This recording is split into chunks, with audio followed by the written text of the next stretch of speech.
warahmatullahi wabarakatuh. Bismillahirrahmanirrahim. Alhamdulillahi rabbil alamin. Wassalatu wassalam ala rasulihil amin. Wa ala alihi wa sahbihi ajma'in, amma ba'd. Rabbi shrah li sadri wa yassir li amri wahlul 'uqdatam min lisani yafqahu qawli. A'udzu billahi minasy syaithanir rajim. Bismillahir rahmanir rahim. Alladzi khalaqal mauta wal hayata liyabluwakum ayyukum ahsanu amala wa huwal azizul ghafur. Anta alladzi waladatuka ummuka baqiya wan nasu hawlaka yadhakuna surura wajhad li nafsika an takuna idha baqaw fi hali mautika lahikam masrura.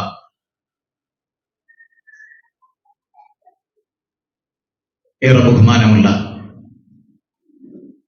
സഹോദരന്മാരെ, സഹോദരികളെ, അല്ലാഹുവിന്റെ അതിമഹത്തായ അനുഗ്രഹം കൊണ്ട് പെരുമ്പാവൂരിന്റെ ഹൈവേയോട് ചേർന്ന് ഏറ്റവും ശ്രദ്ധേയമായ ഒരു സ്ഥലത്ത് ഒരു ഫാമിലി മീറ്റ് കൂടാനും ഇങ്ങനെയൊരു മേൽക്കൂരയ്ക്ക് കീഴെ ഇരിക്കാനും നമുക്ക് സൗഭാഗ്യമുണ്ടായിരിക്കുകയാണ്. ഒരു നിലാവുള്ള അർദ്ധരാത്രിയിൽ വിശപ്പ് കാരണത്താൽ ഉറക്കം വന്നില്ല കാരുണ്യത്തിന്റെ തിരുദൂതർക്ക് സ്വല്ലല്ലാഹു അലൈഹി വസല്ലം. വിശപ്പ് താങ്ങാനാകാതെ വന്നപ്പോ വെറുതെ മരുഭൂമിയിൽ ഇങ്ങനെ നടക്കാം എന്ന് വിചാരിച്ച് ലോകഗുരു മാനവികതയുടെ മഹാപ്രഘോഷണം നടത്തിയ ലോകഗുരു മരുഭൂമിയിൽ ഇറങ്ങി നടന്നു. കുറച്ചു ദൂരെ നിന്ന് നീണ്ടു മെലിഞ്ഞ ഒരാളെ നടന്നു വരുന്നുണ്ട്. സൂക്ഷിച്ചു നോക്കിയപ്പോ മഹാനായ അബൂബക്കർ സിദ്ദീഖ് റളിയല്ലാഹു അൻഹു. അല്പം കൂടെ രണ്ടുപേരും വിശപ്പിനെ സംബന്ധിച്ച് സംസാരിച്ചു നിൽക്കുമ്പോൾ വേറൊരാളും കൂടെ വന്നു ചേർന്നു, മഹാനായ ഉമർ ഫാറൂഖ് റളിയല്ലാഹു തആല. മൂന്നാളുകളെയും മഹാനായ ഒരു അൻസാരി സ്വഹാബി സ്വീകരിച്ചു. കഴിക്കാൻ വേണ്ടി ഈത്തപ്പഴം കൊടുത്തു. അതിനിടയിൽ ആദ്യമായി കിണറിൽ നിന്ന് തണുത്ത വെള്ളം കൊടുത്തു. ആ ഗ്ലാസ്സിലെ വെള്ളം ഓരോരുത്തർക്ക് നൽകിയ പാത്രത്തിലെ വെള്ളം ഇത് കുടിച്ചു പൂർത്തിയായപ്പോ അങ്ങേയറ്റത്തെ അള്ളാഹുവിനോട് നന്ദി കാണിച്ച റസൂലുള്ളാഹി സ്വല്ലല്ലാഹു അലൈഹി വസല്ലമ വിശുദ്ധ വേദഗ്രന്ഥത്തിൽ നിന്ന് ഒരു വാചകം ഓർമ്മപ്പെടുത്തി. നമ്മളാരും അങ്ങനെ ഹോട്ടലിൽ പോയിട്ട് നല്ലൊരു വെള്ളമോ ഭക്ഷണമോ കിട്ടിയാൽ ആരും ഇത് പറയാറുണ്ടോ എന്നുള്ളത് വേറെ ചിന്തിക്കേണ്ട ഒരു കാര്യമാണ്.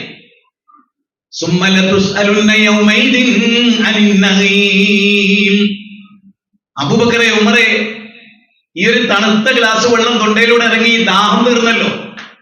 ആ അനുഗ്രഹത്തെ കുറിച്ച് അല്ലാഹു ചോദിക്കുന്നു. ഈ കോൺക്രീറ്റ് കെട്ടിടത്തിന്റെ ചുവട്ടിൽ ഒരുപാട് സൗന്ദര്യമുള്ള നാളെ മാഷാ അല്ലാഹ് ഇതൊരു ലൈറ്റ് ഹൗസ് ആയി തീരും ഇൻഷാ അല്ലാഹ് ബിഇദ്നില്ലാഹ്. വഖദ്ദമു മാ ആസാറഹും സൂറത്ത് യാസീനിൽ പറഞ്ഞാണ് നമുക്ക് പരലോകത്ത് ആസാറുകളുടെ കൂട്ടത്തിൽ അവശേഷിപ്പിക്കുന്നതായി ഒരുപക്ഷെ ഇതുണ്ടാകും. അമ്പരചുംബികളായ കൊട്ടാരങ്ങളിൽ താമസിച്ചാൽ അതൊരു പക്ഷേ പുണ്യമായി എഴുതപ്പെട്ടേക്കില്ല. കാർപോർച്ചുകളിലെ കാറുകൾ അള്ളാഹുവിന്റെ കോടതിയിൽ ചർച്ചയാവില്ല. അള്ളാഹുവിന്റെ മാർഗത്തിൽ ഇഖ്ലാസോടുകൂടി എന്ത് ചെയ്തു എന്നതാണ് കാതലായ വശം. ഒരു തണുത്ത ഗ്ലാസ് വെള്ളത്തെ കുറിച്ച് ചോദിച്ചപ്പോ അള്ളാഹുവിങ്കൽ അത് ചോദിക്കുന്ന വിഷയമാണ് ആ അനുഗ്രഹത്തെ പറ്റി ചോദിക്കും. എങ്കിൽ പറയൂ, ഈ ഇരിക്കുന്ന സഹോദരിമാരോട്, ഞാൻ ഉൾപ്പെടെയുള്ള ഇവിടെ ഇരിക്കുന്ന സഹോദരങ്ങളോട് അല്ലാഹു നൽകിയ നിഅമത്തുകളെ നമുക്ക് എണ്ണി ചിട്ടപ്പെടുത്താൻ കഴിയും? അല്ലാഹു സുബ്ഹാനഹു വ തആല വിശുദ്ധ ഖുർആനിലെ 14-ാം അധ്യായം 7-ാമത്തെ വചനം, സൂറത്ത് ഇബ്രാഹിം, 52 വചനങ്ങളാണ് അധ്യായത്തിലുള്ളത്. വായിക്കേണ്ടതാണ്, പഠിക്കേണ്ടതാണ്, ഉൾക്കൊള്ളേണ്ടതാണ്, അംഗീകരിക്കേണ്ടതാണ്, സ്വയം പകർത്തേണ്ടതാണ്, പകർന്നു കൊടുക്കേണ്ടതാണ്. അത്രയും വലിയ അധ്യായമാണ്. 52 വചനമേ ഉള്ളൂ എങ്കിലും സൂറത്ത് ഇബ്രാഹിം 7-ാമത്തെ വചനം, وَإِذْ تَأَذَّنَ رَبُّكُمْ لَئِن شَكَرْتُمْ لَأَزِيدَنَّكُمْ وَلَئِن كَفَرْتُمْ إِنَّ عَذَابِي لَشَدِيدٌ. വല്ലാത്തൊരു രോമാഞ്ചമുണ്ടാകുന്ന ഒരു ഖുർആനിക വചനം, അതോടൊപ്പം ഭയജനിതമാകേണ്ടതുമാണ്. എന്താണെന്ന് പറയുന്നത്? നിങ്ങൾക്ക് ഒരുപാട് അനുഗ്രഹങ്ങൾ നൽകിയിട്ടുണ്ട്, ഒരുപാട് അനുഗ്രഹങ്ങൾ. അന്ന് പറയാണ്, ആ അനുഗ്രഹങ്ങൾ അവൻ വർദ്ധിപ്പിച്ച് തരും നിങ്ങൾ നന്ദി കാണിച്ചാൽ. എന്താ പോയിന്റ്? എന്താ കണ്ടീഷൻ? നന്ദി കാണിക്കുന്നുണ്ടോ? ഒരടിമ എത്ര കണ്ട് അല്ലാഹുവിനോട് നന്ദി കാണിക്കുന്നുണ്ടോ, തീർച്ചയായും ആ നന്ദി കാണിക്കുന്നതിന് ലഅസീദന്നകും, ഞാൻ നിങ്ങൾക്ക് അധികരിപ്പിച്ചു തരുന്നതാണ്. അടുത്ത വാചകം എന്താ? നിങ്ങൾ എങ്ങാനും അല്ലാഹുവിനോട് നന്ദി കേട് കാണിച്ചാൽ ഇന്നദാബീ ലശദീദ്, കഠിനമായ ശിക്ഷ നിങ്ങൾക്കുണ്ടാകും. ഒന്നുകൂടെ കേട്ടു നോക്ക്. വഇദ് തഅദ്ദന റബ്ബുകും ലഇൻ ശകർതും ലഅസീദന്നകും വലഇൻ കഫർതും മിന്നദാബീ ലശദീദ്. ഈ ഇരിക്കുന്ന ഓരോരുത്തർക്കും അവരുടെ അനുഗ്രഹങ്ങൾ അവർക്ക് മാത്രം അറിയാവുന്നതായിരിക്കും. ചിലതൊക്കെ ബാക്കിയുള്ളവർക്കും അറിയാം. വലിയ വീടുണ്ട്, ബിസിനസ് ഉണ്ട്, നല്ല മക്കളുണ്ട്, ഡോക്ടറാണ്, എഞ്ചിനീയറാണ്, അതൊക്കെ നമ്മൾ അറിയും. പക്ഷെ ഓരോന്നും ചെറുതും വലുതുമായത് ഓരോ ഘട്ടത്തിൽ ലഭിച്ച അനുഗ്രഹങ്ങൾ ആർക്ക് പറയാൻ കഴിയും? അതാ അടിമക്ക് മാത്രം അറിയാവുന്ന കാര്യമാണ്. ഫദ്കുറൂനി അദ്കുറുകും വഷ്കുറൂ ലീ വലാ തക്ഫുറൂൻ. അല്ലാഹു സുബ്ഹാനഹു വ തആല പറയാണ്, വിശുദ്ധ ഖുർആൻ സൂറത്ത് ബഖറ 152-ാമത്തെ വചനത്തിൽ പറയാണ്, ഫദ്കുറൂനി അദ്കുറുകും വഷ്കുറൂ ലീ വലാ തക്ഫുറൂൻ. അല്ലാഹുവിനോട് നിങ്ങൾ നന്ദി കാണിച്ചാൽ, അല്ലാഹുവിനെ നിങ്ങൾ സ്മരിച്ചാൽ, അല്ലാഹു നിങ്ങളെയും ഓർക്കുന്നതാണ്. ഒരു ചെറിയ സംഘത്തിൽ വെച്ച് റബ്ബിനെ നിങ്ങൾ ഓർത്താൽ, ഒരു വലിയ സംഘത്തിൽ വെച്ച് നിങ്ങളുടെ നാഥൻ നിങ്ങളെ മഹ്ശറയിൽ ഓർക്കുന്നതാണ്. ഇതിനേക്കാൾ വലിയ പ്രതീക്ഷ എന്താണ്? ഒരു കുഞ്ഞി സ്ഥലത്തിരുന്ന് റബ്ബ് ചെയ്ത അനുഗ്രഹം നെഗറ്റീവിൽ പോസിറ്റീവ് തരയാൻ കഴിഞ്ഞാൽ നമ്മൾ വിജയിച്ചു. സാരല്യ പോട്ടെ എന്ന് വെക്കാൻ എനിക്കും നിങ്ങൾക്കും കഴിഞ്ഞാൽ വൻ വിജയമായി. ഞാൻ ഇവിടെ ഒരു കാര്യം, 1-2 കാര്യങ്ങൾ തുടക്കത്തിൽ തന്നെ പറയാൻ ആഗ്രഹിക്കുന്ന ഇതാണ്. ഇവിടെ ഈ സദസ്സിനെ നോക്കിയാൽ ഒരു വേള ഇങ്ങനെ തോന്നുന്നുണ്ട് എന്നൊക്കെ ഒരുപക്ഷെ തോന്നാം. പക്ഷേ ഇവിടുത്തെ ഒരു സ്ട്രെങ്ത് വെച്ചിട്ട് ഇവിടെ എല്ലാവരും വരികയാണെങ്കിൽ ഈ ഓഡിറ്റോറിയം മേലെയൊക്കെ ആളുണ്ടാവും. അത്രമേൽ മുസ്ലിങ്ങളുണ്ട് ഇവിടെ. അത്രമേൽ ആളുകളിലേക്ക് നമുക്ക് എത്തിപ്പെടാൻ കഴിയും. നമ്മൾ മാത്രമാകുമ്പോൾ നമ്മൾ ചുരുങ്ങും. പക്ഷെ ഒരു ചോദ്യം, നമ്മുടെ എല്ലാരെയും കൊണ്ടുവരാൻ ഫാമിലിയാണ്. ഫാമിലി എന്ന് പറഞ്ഞാൽ ഇതൊരു ഫാമിലി മീറ്റാണ്. ഫാമിലി എന്ന് പറഞ്ഞാൽ എഫ് ആണ് ആദ്യ അക്ഷരം. എല്ലാവർക്കും അറിയാം എഫ് എന്ന് പറഞ്ഞാൽ എന്താണ്? നമ്മുടെ ഫാമിലി റെസ്റ്റോറന്റ്, ഫാമിലി ടെക്സ്റ്റൈൽസ്, അങ്ങനെ ഫാമിലി എന്ന് ഒരുപാട് കണ്ടാണ്. ഫാമിലി മീറ്റിലാ വന്നിരിക്കുക. എന്താ ഫാമിലി? ആരെങ്കിലും എപ്പോഴെങ്കിലും ഗൗരവം ആലോചിച്ചിട്ടുണ്ടോ? സായി വിട്ടതാണ് ഫാമിലി. ഫാമിലിയുടെ എഫ് എന്തിനെയാ കുറിക്കുന്നത്? ഫാദർ. എഫ് ഫാദറാണ്. അപ്പൊ ഫാമിലിയുടെ ആദ്യാക്ഷരമായ എഫ് ഫാദറാണ്. പിന്നെ എ ആണ് വരുന്നത്. അതെന്താണ്? ഫാദർ ആൻഡ് എന്നതാണ്. പിന്നെ വരുന്നത് എം ആണ്, ഫാദർ ആൻഡ് മദർ. ബാക്കിയുള്ളതോ father and mother I love you എന്നാണ്. അതായത് കല്യാണം കഴിച്ച് കുട്ടി ഉണ്ടായാൽ ആ കുട്ടികൾ പറയുന്ന പേരാണ് family. Father and mother I love U. ഒരാണും പെണ്ണും ജീവിച്ച ഫാമിലി ആവില്ല. ആണും പെണ്ണും ജീവിച്ച് കുട്ടികൾ ഉണ്ടാവണം. അതിനാണ് കുടുംബം എന്ന് പറയാം. നിങ്ങൾ എല്ലാവരെയും മക്കൾ ഇവിടെ ഉണ്ടോ? പെൺകുട്ടികളുണ്ടോ? എല്ലാവരും പെൺകുട്ടികളുണ്ടോ? എല്ലാവരെയും ആൺകുട്ടികളുണ്ടോ? പേരമക്കളുണ്ടോ? ഒരു കുടുംബത്തെ മൊത്തത്തിൽ കൊണ്ടുവരാൻ കഴിഞ്ഞിട്ടുണ്ടോ? കൊണ്ടുവരാൻ കഴിയാത്ത ആളായിരുന്നു നൂഹ് അലൈഹിസ്സലാം. അപ്പൊ നൂഹ് നബിക്കാണോ അനുഗ്രഹം, നമുക്കാണോ കൂടുതൽ ചിന്തിക്കും? ഭാര്യ നൂനബിക്ക് എതിരെ പറഞ്ഞ ആളാ. ഭാര്യ, സ്വന്തം ഭാര്യ, ശരീരം പങ്കുവെച്ചിട്ടാണ് ഒരു കുട്ടി ഉണ്ടായത് നൂനബിക്ക്. അല്ലാണ്ട് ആകാശത്ത് നിന്ന് പൊട്ടി വീണല്ലോ. ഓനെ ഈ കപ്പലിൽ കയറിക്കോ പറഞ്ഞ കുട്ടി എവിടെ ഉണ്ടായത്? ആ ഭർത്താവിനെതിരെ നാട് മുഴുവനും തോന്നിയാസം പറഞ്ഞ പെണ്ണിലാണ് നൂനബിക്ക് കുട്ടി ഉണ്ടായത്. മനസ്സിലാക്കണേ ഞാൻ പറയുന്നത്. എങ്കിൽ അല്ല നമുക്ക് അനുസരണമുള്ള മക്കളെ തന്നോ?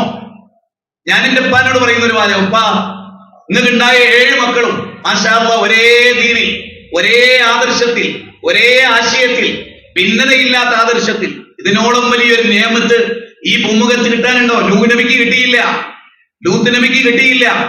എന്റെ ബാപ്പ എന്ന നിലയിൽ ഞാൻ ഇബ്രാഹിം നബിയേക്കാൾ അനുഗ്രഹീതനാണ്. കാരണം ഇബ്രാഹിം നബിന്റെ ബാപ്പ ആസർ കാഫറായിരുന്നു, നരകത്തിലാണ്. ഇവിടെ ഇരിക്കുന്നവരെല്ലാം ആലോചിക്കുക, അള്ള ചെയ്ത നിയമത്തിന് ലോകത്ത് പലരേക്കാൾ നന്ദി കാണിക്കേണ്ടവരാണ് നമ്മൾ. പക്ഷെ നമുക്ക് ഉണ്ടായിരുന്നോ? അല്ലെ, നിങ്ങൾ ആലോചിച്ച ഒരു കുതിരയുടെ ഉദാഹരണം പറയണല്ല. فالموريات قدحا فالمغيرات صبحا فأسرن به نقعا فبسطن به جمعا إن الإنسان لربه لكنود. 3-ാം അധ്യായം 6-ാമത്തെ വചനം. ഒരു കുതിര അതിന്റെ യജമാനനെ ചുമന്ന് യുദ്ധഭൂമിയിൽ പോകുന്നു. എന്തായിരിക്കും കുതിരക്ക് ഇത്ര നന്ദി ഉണ്ടാകാൻ കാരണം? പുല്ലും വെള്ളവും നൽകി, കുതിരക്ക് ആവശ്യമായ ഭക്ഷണം നൽകി, പാനീയം നൽകി. അതുകൊണ്ട് ബുദ്ധിയില്ലാത്ത, യൂണിവേഴ്സിറ്റിയിൽ പഠിച്ചിട്ടില്ലാത്ത, മദ്രസ പഠിച്ചിട്ടില്ലാത്ത, അറബി കോളേജ് പഠിച്ചിട്ടില്ലാത്ത ഈ കുതിര യജമാനന് വേണ്ടി യുദ്ധഭൂമിയിലേക്ക് പോവുകയാണ്. കാല് കല്ലിൽ തട്ടി തീപ്പൊരി പാറുന്നുണ്ട്, യുദ്ധഭൂമിയിൽ വെട്ടേറ്റ് വീഴുന്നുണ്ട്. ഇതെല്ലാം ഉണ്ട്. ആ കുതിര കാണിക്കുന്ന നന്ദി പോലും മനുഷ്യർ റബ്ബിനോട് കാണിക്കുന്നില്ല. അതിന്റെ കാരണവും പറഞ്ഞു വന്ന പെരുമ്പാവൂരിൽ നല്ലോണം കേട്ടോളി. അത്യാവശ്യം സാമ്പത്തികമായി ഭദ്രതയുള്ള ഒരു പ്രദേശമാണ്. ഒരു 20 കൊല്ലത്തിന്റെ പഴക്കമുണ്ട് എന്റെ ബന്ധത്തിന്, 20 കൊല്ലത്തിലധികം. ഒന്നുകൂടെ ക്ലിയറായി പറഞ്ഞാൽ ഒരു 25 കൊല്ലം ഞാൻ ഇതുവഴി യാത്ര പോയതാണ്. ഇരാറ്റുപേട്ടയിൽ നിന്ന് തൊടുപുഴ വഴി മൂവാറ്റുപുഴ വന്ന് പെരുമ്പാവൂർ വഴി അങ്കമാലി കടന്ന് കഴിഞ്ഞ 25 വർഷം ഞാൻ യാത്ര ചെയ്ത പ്രദേശമാണ്. ധനാഢ്യരായ ഒരുപാട് ആളുകളുണ്ട്. ആ ധനാഢ്യരോട് ചോദിക്കുന്നത്, കുതിരയുടെ ബുദ്ധിയാണോ നമുക്ക്? ആണോ? പച്ച മലയാളത്തിലാണല്ലോ ഈ ചോദ്യം. ആണോ? അല്ല. മഹാബുദ്ധി നൽകി. വലക്കത് കറംനാ ബനീ ആദം, ആദം സന്തതികൾക്ക് നാം ആദരവ് കൽപ്പിച്ചു. എന്തുകൊണ്ട്? 17-ാമത്തെ വചന. അവർക്ക് നല്ല ബുദ്ധി നൽകി, കാര്യശേഷി നൽകി, വകതിരിവ് നൽകി, തിരിച്ചറിയാനുള്ള കഴിവ് നൽകി. ഓ, ഇതെല്ലാം നൽകിയ മനുഷ്യൻ ഇന്നൽ ഇൻസാന ലിറബ്ബിഹി ലകനൂദ് വഇന്നഹു അലാ ദാലിക ലശഹീദ് വഇന്നഹു ലിഹുബ്ബിൽ ഖൈരി ലശദീദ്. എന്താ അല്ലാഹ് പറഞ്ഞേ? ആ നന്ദികേടിന് ഓൻ സാക്ഷിയാണ്. എന്നിട്ട് അല്ലാഹ് എന്താ പറയുന്നത് അറിയോ?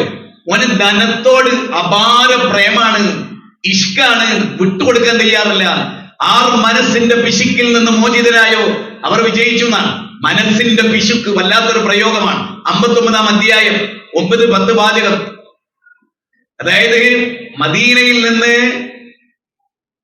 സ്വീകരിച്ചു അൻസാറുകളെ, മുഹാജിറുകളെ അൻസാറുകൾ സ്വീകരിച്ചു.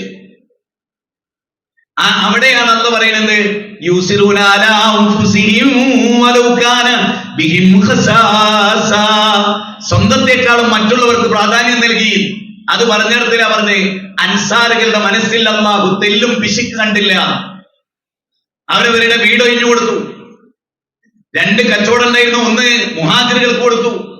2 ഭാര്യമാരുണ്ടായിരുന്നവർ ഒരു ഭാര്യയെ തലാഖ് ചൊല്ലി മറ്റൊരാളുടെ ഭാര്യയാക്കി കൊടുത്തു.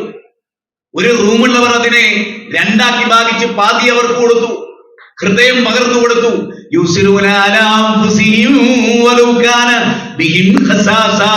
സ്വന്തത്തെക്കാളും അവരവരെ സ്നേഹിച്ചു.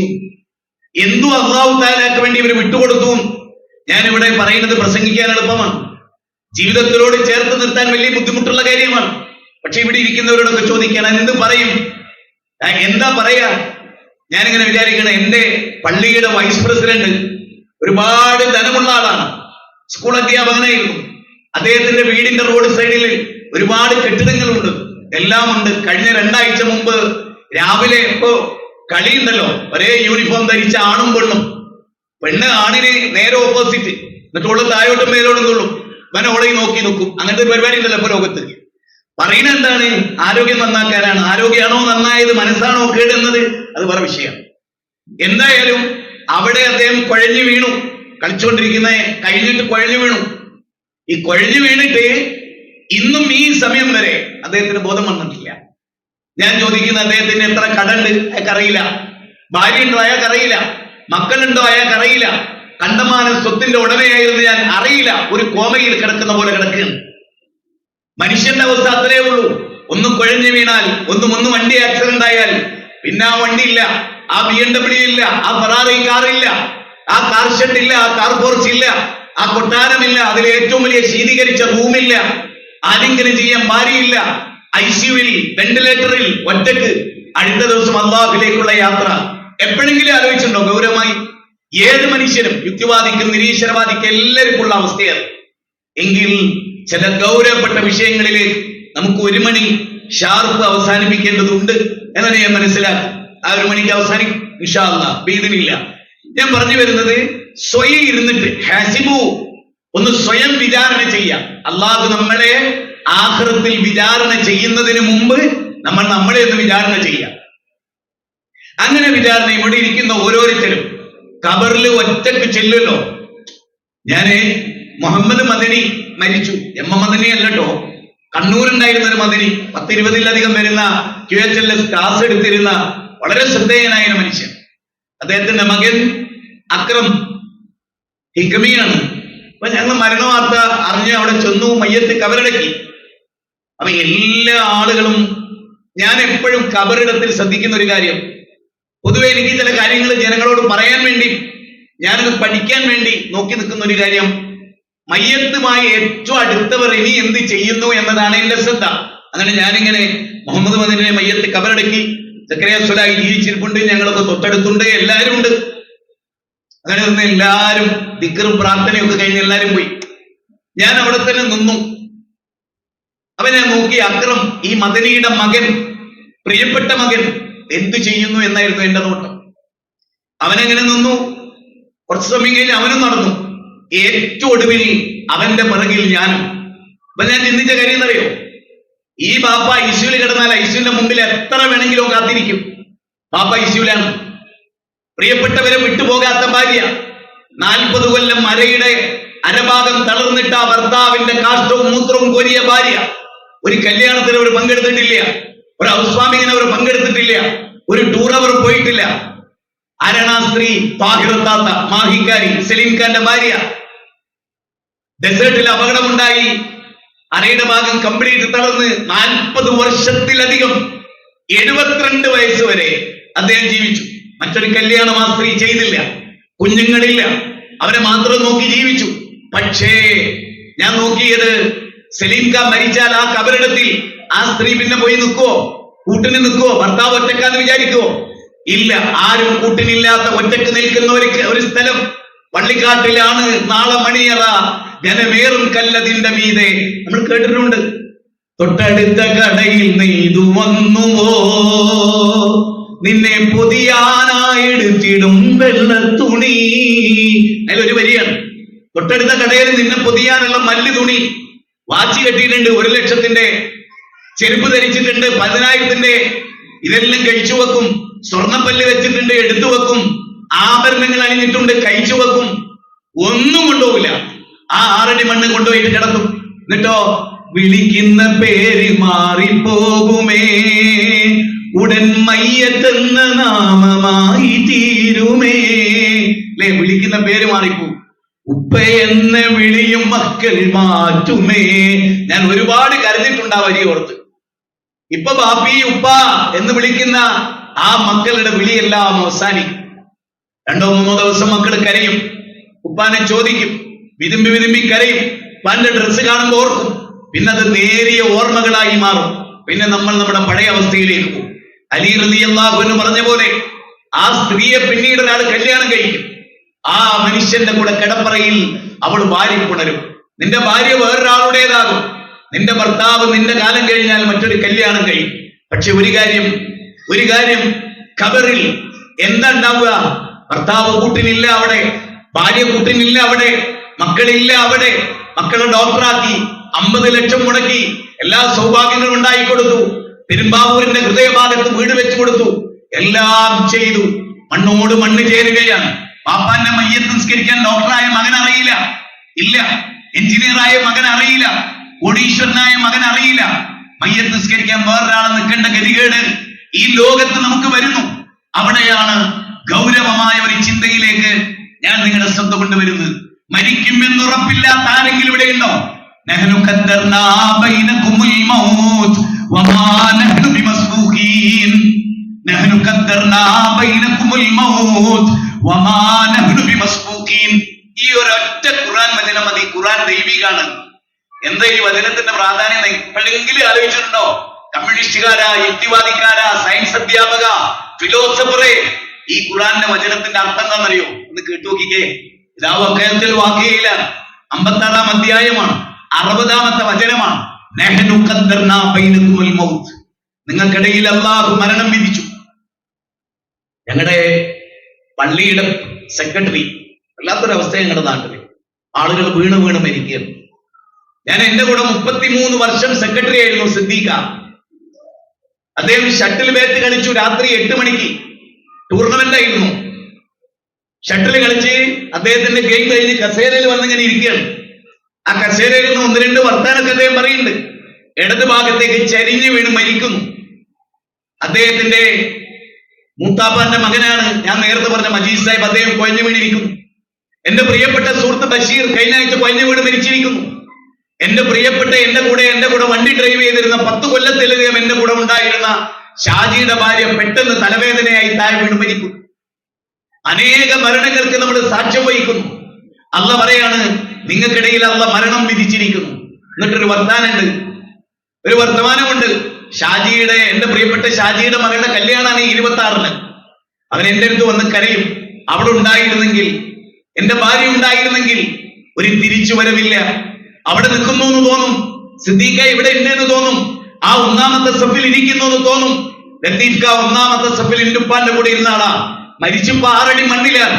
ആ പള്ളിക്കാട്ടിൽ ഞങ്ങൾ പോകാത്ത ഒറ്റ ദിവസവും ഇല്ല. എല്ലാ ദിവസവും മരണങ്ങളാണ്. ഇത് കാണുന്നവരോട്, യുവാക്കൾ യുവതികൾ പൊടുന്നനെ മരിച്ചു വീഴും. വാർദ്ധക്യത്തിലെത്തിയവർ കാലിയാകും. അല്ലെ, ഒട്ടാമി മുൻതുള്ളി പിഞ്ചോരക്കട്ട, പിന്നെ നീ കാഷ്ടം ചുമന്നൊരു കൊട്ട, പെട്ടാലോ ചത്തിച്ചക മല്ല പൊട്ട, പറവിനൂടെ ലിംബഹൂമാനം പൊട്ട. സുജായി മൊയ്തുപോലെ പറയാണ്, നീ ഒരു ഇന്ദ്രിയത്തുള്ളിയായിരുന്നു. അറപ്പും വെറുപ്പും തോന്നിയ ഇന്ദ്രിയത്തുള്ളി. സുമ്മ ഖലഖന നുത്ഫത അലക ഫഖലഖന അലഖത മുദ്അ ഫഖലഖന മുദ്അത ഇളാമ ഫഖസൂന ഇളാമ ലഹ്മ സുമ്മ അൻശഅനാഹു ഖൽഖൻ നാഹർ ഫതബാറകല്ലാഹു അഹ്സനുൽ ഖാലിഖീൻ സുമ്മ ഇന്നകും ബഅദ ദാലിക ലമയ്യിതൂൻ സുമ്മ ഇന്നകും യൗമൽ ഖിയാമത്തി തുബഅസൂൻ. ഈ ചെറിയ കുഞ്ഞായി, കൈക്കുഞ്ഞായി, തൊട്ടിലിൽ താരാട്ടുപാടി അങ്ങനെ വളർന്നു, പിച്ച വെച്ച് നടന്നു. 1-ാം ക്ലാസ്സിലായി, 10-ലെത്തി, മീശ കിളർക്കാൻ തുടങ്ങി, മകള് വളരാൻ തുടങ്ങി. അവിടെ കെട്ടിച്ചയച്ചു പേരക്കുട്ടിയായി, അമ്മൂമ്മയായി. പെട്ടാലോ ചത്തിച്ചക മല്ല പൊട്ട, പറവിനൂടെ ലിംബഹൂമാനം പൊട്ട. കണ്ണാടിയുടെ മുമ്പിൽ നിന്ന് നിന്റെ ചുണ്ട് നീ ചോപ്പിച്ചപ്പോ, നിന്റെ കവളിൽ നീ പൊട്ടിയിട്ടപ്പോ നീ അറിഞ്ഞില്ല നിന്റെ കൂടെ മരണമുണ്ട് എന്ന്. അല്ലെ, അൽമൗതു ബാബുൻ വകുല്ലുൻ നാസി ദാഖിലുഹു യാ ലൈത ശീരിയ ബാദ മൗതി മദ്ദാറു. ഓരോ മനുഷ്യനും വാർദ്ധക്യത്തിൽ കബറിൽ അവിടേക്ക് ചരിഞ്ഞു വീഴാറുള്ള പാകതയിൽ കിടന്നുറങ്ങുകയാണ്. വല്ലാഹു യതവഫൽ അൻഫുസഹീന മൗതിഹാ വല്ലത്തി ലം തമുത് ഫീ മനാമിഹാ. 39-ാം അധ്യായം 42-ാമത്തെ വചനമാണ്. ഞാൻ ആദ്യം പറഞ്ഞ ആയത്തിന്റെ അത്ഭുതത്തിലേക്ക് കടന്നു പോകാം. നഹ്നു ഖദ്ദർനാ ബൈനകുമുൽ മൗത്ത്. അല്ലാഹു നിങ്ങൾക്ക് മരണം വിധിച്ചു. വമാ നഹ്നു ബിമസ്ബൂഖീൻ വമാ നഹ്നു ബിമസ്ബൂഖീൻ വമാ നഹ്നു ബിമസ്ബൂഖീൻ. ഈ കേരളത്തില് ഞാൻ ഏറ്റവും ഇഷ്ടപ്പെട്ട ഒരു പ്രാസംഗികൻ MP അബ്ദുൽ ഖാദർ മൗലവി. 48-ാമത്തെ വയസ്സിലാണ് മരിച്ചത്. നേരിയ തോതിൽ എന്റെ ഒരു കുടുംബക്കാരനാണ്, എന്റെ നാട്ടുകാരനുമാണ്. അദ്ദേഹത്തിന്റെ പ്രസംഗം കേട്ടാണ് ഞാൻ വളർന്നത്. അദ്ദേഹത്തിന്റെ കേസറ്റ് അന്നത്തെ ടൈപ്പ് റെക്കോർഡിലിട്ട് കേട്ടിട്ടാണ് ഞാൻ പഠിച്ചത്. 7-ാമത്തെ വയസ്സ് മുതൽ സ്റ്റേജിൽ കയറിയത്, 13-ാമത്തെ വയസ്സിൽ മിമ്പറിൽ ഖുതുബ നടത്തിയത് അത്തരത്തിലുള്ള ആളുകളുടെ പ്രസംഗം കേട്ടിട്ടാണ്. അദ്ദേഹം തിരിച്ചു വന്നിരുന്നെങ്കിൽ എന്ന് ഞാൻ 1000 തവണ കൊതിച്ചിട്ടുണ്ട്. ഉമർ മൗലവിയുടെ കൂടെ ഞാൻ ജീവിച്ചിട്ടുണ്ട്. എന്റെ 11ാമത്തെ വയസ്സിൽ ഞാൻ ഉമർ മൗലവിയുടെ കൂടെയാണ്. ഉമർ മൗലവിയുടെ സ്ഥാപനത്തിലാണ്. ഞാൻ എന്റെ ഉപ്പയെ പോലെ സ്നേഹിച്ചിരുന്നു. അദ്ദേഹത്തിന്റെ ഡ്രസ്സുകൾ കഴുകി കൊടുത്തിരുന്നു. അദ്ദേഹത്തിന്റെ കൂടെ യാത്ര പോയിരുന്നു. അദ്ദേഹം മരിക്കുന്നതിന്റെ അവസാന യാത്ര ഞങ്ങൾ ഒന്നിച്ചായിരുന്നു ഈരാറ്റുപേട്ടയിലെ. ആ ഉമർ മൗലവി തിരിച്ചു വരണമെന്ന് ഞാൻ കൊതിച്ചിട്ടുണ്ടായിരുന്നു. പക്ഷേ ഒരിക്കലും തിരിച്ചു വരില്ല. കാരണം റബ്ബി ഖുർആനിക വചനത്തിൽ പറയുന്നത് വമാ ലഹു ബിമസ്ബൂഖീൻ, മരിച്ചതിന്റെ ബാപ്പ തിരിച്ചു വരില്ല, കഴിയില്ല. നിങ്ങൾ എത്ര വലിയ ശക്തി ആർജിച്ചാലും, നിങ്ങൾ എന്ത് കോടികൾ സമ്പാദിച്ചാലും, നിങ്ങൾ എത്ര വലിയ രാജാതിരാജന്മാരായാലും ഇല്ല മനുഷ്യരെ, ഒരു തിരിച്ചു വരവില്ല. നിങ്ങളുടെ ജീവൻ പുനർജീവിപ്പിക്കാൻ കഴിയില്ല. കമ്മ്യൂണിസ്റ്റുകാർ അവരുടെ ദാർശനികന്മാരെ എംബാം ചെയ്ത് അവരുടെ ഭൗതിക ശരീരം സൂക്ഷിച്ചിട്ടുണ്ട്. എന്നെങ്കിലും ജീവൻ കൊടുക്കാൻ സാധിച്ചാൽ കൊടുക്കാൻ വേണ്ടി സാധ്യമല്ല എന്ന് റഹ്മാനായ റബ്ബ് ആ മരണചക്രത്തിൽ സമർത്ഥനായ സീസറും പ്രസിദ്ധനായ ഹോമറും സമർത്ഥമറ്റ സോളമൻ തുടങ്ങിയുള്ള വിജ്ഞരും അമർന്നുപോയി കാലചക്ര വിഭ്രമത്തിലെങ്കിൽ നമുക്ക് പിന്നെ എന്ത് ശങ്ക? Napoleon Bonaparte, Alexander the great, ലോകത്തെ കിടുകിടാവറപ്പിച്ച നെപ്പോളിയൻ ബോണപ്പാർട്ട് ലോകത്തെ പിടിച്ചടക്കി കുതിരയുടെ കുളമ്പടി, കുതിര ഓടിച്ചെല്ല് നടങ്ങളെല്ലാം വെട്ടിപ്പിടിച്ച സ്വർണ്ണ നാണയത്തിന്റെ മഹാഖജനാവുകൾ ഉണ്ടായിരുന്ന കാറൂനിന്റെ, ഹാമാന്റെ, നമ്രൂദിന്റെ, ഫിറൗനിന്റെ, അബൂജഹലിന്റെ, ചെങ്കീസ് ഖാന്റെ അനേക കഥകൾ ലോകം കേട്ടു. ലോകത്തെ കീഴടക്കിയ രാജാക്കന്മാർ അവരൊക്കെ മണ്ണോട് മണ്ണ് ചേർന്നു. ഹാറൂൺ റഷീദ് ലോകം ഭരിച്ച വലിയൊരു ഭരണാധികാരിയായിരുന്നു. കാർമേഘമേ സ്വച്ഛന്തം സഞ്ചരിക്കൂ, നീ എവിടെ മഴ പെയ്താലും അതിന്റെ ഒക്കെ സക്കാത്ത് എന്റെ ഖജനാവിലെത്തുമെന്ന് പറഞ്ഞ ഹാറൂൺ റഷീദ് പറയുന്ന ഒരു വാചകമുണ്ട്. അധികാരം നീങ്ങിപ്പോകാത്ത തമ്പുരാനെ, ഒരിക്കലും മുലൂക്കിയത്ത് അവസാനിക്കാത്ത തമ്പുരാനെ, രാജാധികാരം അവസാനിക്കുന്ന ഹാറൂൺ റഷീദിനോട് നീ കാരുണ്യം കാണിക്കണമേ. പടച്ചവനെ, ദുനിയാവിലെ രാജാധികാരം ഒരുപക്ഷെ 1 കൊല്ലമായിരിക്കാം, അല്ലെങ്കിൽ ഒരു 10 കൊല്ലമായിരിക്കാം, അല്ലെങ്കിൽ ഒരു 20 വർഷമായിരിക്കാം. നിന്റെ രാജാധികാരം നീങ്ങിപ്പോവുകയില്ല. ഞങ്ങളെല്ലാം മണ്ണോട് മണ്ണ് ചേരും, ഞങ്ങളെല്ലാം മരിച്ചു പിരിയും. പക്ഷേ മരണത്തോടുകൂടി ആരംഭിക്കുന്ന ഒരു ജീവിതമുണ്ട്. ഇത് പച്ച സത്യമാണ്. അബ്ദുൽ മുത്തലിബ്, ആര് നിങ്ങളോട് കള്ളം പറഞ്ഞാലും ഞാൻ നിങ്ങളോട് കള്ളം പറയില്ല, ആര് നിങ്ങളെ ചതിച്ചാലും ഞാൻ നിങ്ങളെ ചതിക്കില്ല എന്ന് പറഞ്ഞത് ലോകഗുരുവാണ്. അബൂജഹൽ പോലും അബൂ സുഫിയാൻ പോലും ജീവിതത്തിൽ ഒരിക്കലും കള്ളം പറയാത്ത ഒരാളുണ്ടെങ്കിൽ അത് മുഹമ്മദാണ്, അല്ലമീനാണ്. ആദർശത്തോട് നിങ്ങൾക്ക് വിയോജിപ്പുണ്ടെങ്കിലും അദ്ദേഹം കള്ളം പറയില്ല എന്ന് പറയുന്നത് ഇസ്ലാമിന്റെ ബദ്ധവൈരികളായിരുന്നു എന്നത് ഓർക്കണം. ആ നബി രാത്രി എഴുന്നേറ്റ് നിൽക്കും. ഐഷ ബീവിയോട് എന്ന പോലെ ആ റസൂല് പറയും, ആയിഷ അന്നാറു ഹഖ്കുൻ അൽ ജന്നത്തു ഹഖ്കുൻ യാ ആയിഷ. ആയിഷ, നരകം സത്യമാണ് കേട്ടോ, സ്വർഗവും സത്യമാണ് കേട്ടോ. നരകത്തിലേക്കുള്ള യാത്രയുടെ കടമല്ല, സ്വർഗത്തിലേക്കുള്ള യാത്രയാണ് നിങ്ങൾക്കേറെ ഉജ്ജ്വലമായിട്ടുള്ളത് എന്ന് മുത്തുനബി സല്ലല്ലാഹു അലൈഹി വസല്ലം പഠിപ്പിക്കുമായിരുന്നു. ഉമർ ഇബ്നു ഖത്താബിന്റെ മകന്റെ ഷോൾഡറിൽ യാ അബ്ദുല്ലാ കുൻ ഫി ദുനിയാ കഅന്നക ഗരീബൻ ഔ ആബിർ സബീൽ യാ അബ്ദുല്ലാ. അബ്ദുല്ലാ, ഈ ദുനിയാവിൽ ഒരു വഴിയാത്രക്കാരനെ പോലെ, ഒരു അപരിചിതനെ പോലെ യാത്ര പോകേണ്ടവനാണ്. The traveler learns that about the road wind up all the way from beginning to end. ജീവിതത്തിന്റെ പാതയെ മാഞ്ഞ് റബ്ബിനെ കണ്ടുമുട്ടുന്ന അതിവിശിഷ്ടമായ ഒരു മുഹൂർത്തത്തെയാണ് ഇവിടെ ഇരിക്കുന്ന സഹോദരി നിങ്ങളും, ഇവിടെ ഇരിക്കുന്ന സഹോദര നിങ്ങളും കാംക്ഷിക്കേണ്ടത്, നമ്മൾ ഓരോരുത്തരും കാംക്ഷിക്കേണ്ടത് അത്തരം ഒരു ജീവിതത്തെ കുറിച്ചാണ്. ഇനി അല്പം നമ്മുടെ കാര്യം ഒന്ന് ആലോചിച്ചേ. ഞാൻ ചോദിക്കുന്ന ചോദ്യം നിങ്ങൾ മനസ്സിൽ ഇങ്ങനെ ഉത്തരം ചെയ്യാം, പറയണ്ട. നിങ്ങൾ ഓരോരുത്തരും, ആണും പെണ്ണും. എനിക്ക് 52 വയസ്സായി. ഞാൻ നല്ല ഡ്രസ്സ് ഇഷ്ടപ്പെടുന്ന ആളാണ്. നന്നായി അയൺ ചെയ്യണമെന്ന് വിചാരിക്കുന്ന ആളാണ്. അയൺ ചെയ്ത് വണ്ടിയിൽ വെച്ച് യാത്ര അവസാനിക്കുന്നിടത്തുനിന്ന് ഒരു ഡ്രസ്സ് മാറ്റി ഒരു ഡ്രസ്സ് ഇടും ഞാൻ. കാരണം അള്ളാഹ് പറയാണ്, നല്ല ഡ്രസ്സ് ധരിച്ചിട്ട് ദൈവത്തിന് പോയിക്കോ. അള്ളാഹു രണ്ടാമതായി ഖുർആൻ ഇറക്കി പറഞ്ഞ 4ാമത്തെ കാര്യം എന്തറിയോ? നല്ല ഡ്രസ്സ് ഇട്ടിട്ടേ പോവും. അതുകൊണ്ട് അത് ചെയ്യാറുണ്ട്. ഞാൻ നല്ല ചെരുപ്പ് ധരിക്കാറുണ്ട്. എനിക്ക് ഇഷ്ടമാണ് നല്ല ചെരുപ്പ്, കാരണം അത് അഹങ്കാരമല്ലെന്ന് എന്റെ മുത്തുനബി എന്നെ പഠിപ്പിച്ചു.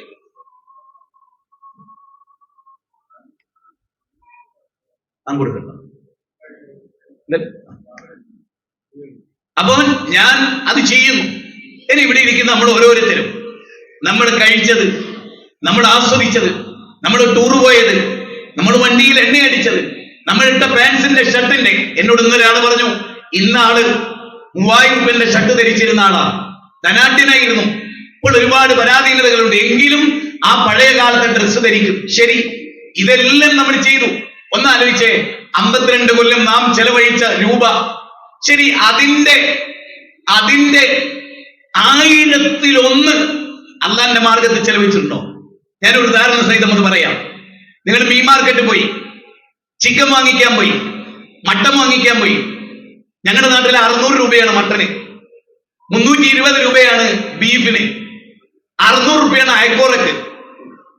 ഞാൻ ഒരു ഉദാഹരണം പറയും. 1 കിലോ അയക്കോറ വാങ്ങുന്നു, 1 കിലോ അയക്കോറ വാങ്ങുന്നു, 1 കിലോ ചെമ്മീൻ വാങ്ങുന്നു, 400 രൂപ. 1000 രൂപ അവിടെ ചെലവഴിച്ചില്ലേ? പച്ചക്കറി മാർക്കറ്റിൽ വന്നു, 250 രൂപ പച്ചക്കറി വാങ്ങിയില്ലേ? തൊട്ടപ്പുറത്തെ ഫ്രൂട്ട് കടയിൽ കയറി 450 ഫ്രൂട്ട് വാങ്ങിയില്ലേ? ഉണ്ട്, ഇതെല്ലാം വാങ്ങിയില്ലേ? മക്കൾക്ക് 120 രൂപയുടെ ചോക്ലേറ്റ് വാങ്ങി. ഞാൻ ചിന്തിക്കാൻ വേണ്ടിയാ പറയുന്നത്. ഇതൊക്കെ വാങ്ങി വന്ന അതേ വ്യക്തി ഇതൊക്കെ വീട്ടിൽ കൊണ്ടുപോയി കൊടുത്ത് വെള്ളിയാഴ്ച ജുമയ്ക്ക് വരെയാണ് പള്ളിയിൽ. ഓർത്തോളണം, വെള്ളിയാഴ്ച ജുമയ്ക്ക് വന്നു, അവിടെ അള്ളാഹുവിന്റെ മസ്ജിദിന് വേണ്ടി ഒരു ഫണ്ട് ബക്കറ്റിൽ അയാളെ പോക്കറ്റിൽ നിന്ന് അയാൾ തിരിഞ്ഞിങ്ങോട്ട് നിന്നു. കാണുന്ന ആളെ എന്നെ കുറിച്ച് എന്ത് വിചാരിക്കുക? അങ്ങനെ തിരിഞ്ഞു. എന്തിനാ തിരിഞ്ഞുന്നത്? ഇങ്ങനെ നിന്ന് ബക്കറ്റിലേക്ക് നോക്കി 500 രൂപ അഥവാ പൊന്തിപ്പോയാലോ അത് പൊന്തരുത്. അതുകൊണ്ട് പഴയ കാലത്ത് ബസ് കണ്ടക്ടർ കൊടുത്ത ഒരു 5 രൂപ ഉണ്ടായിരുന്നു പേസിൽ, അത് എടുത്ത് 1600 രൂപ തൊട്ട് രാവിലെ ചെലവഴിച്ച അതേ മനുഷ്യൻ അള്ളാഹ് കൊടുത്ത വില എന്താ? 10 രൂപന്റെ കെട്ട 10 രൂപന്റെ വിലയാണ് നാഥന് കൊടുത്തത്. അള്ളാഹ് ചോദിക്കുന്ന ഒരു ചോദ്യമുണ്ട്, അല്ലദീന യത്ലൂന കിതാബല്ലാഹ് വഅഖാമുസ്സലാഹ് വഅൻഫിഖൂ മിമ്മാ റസഖ്നാഹും സിർറൻ വഅലാനിയ. ഇത് പഠിക്കാത്ത, ഇത് ഓതാത്ത എത്ര ആൾ ഈ കൂട്ടത്തിലുണ്ട്? സൂറത്ത് ഫാത്തിർ 35-ാം അധ്യായമാണ്, 29-ാമത്തെ വചനമാണ്.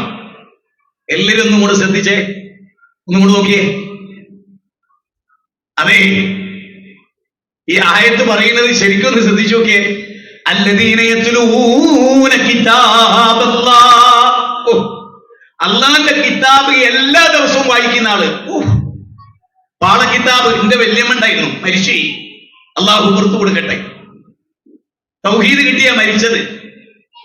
വല്യമ്മക്ക് മാത്രമേ തൗഹീദ് കൊടുക്കാൻ ഞങ്ങൾക്ക് കഴിഞ്ഞുള്ളൂ. കൂടുതലും വല്യമ്മ ഞങ്ങളുടെ കൂടെ ആയിരുന്നു.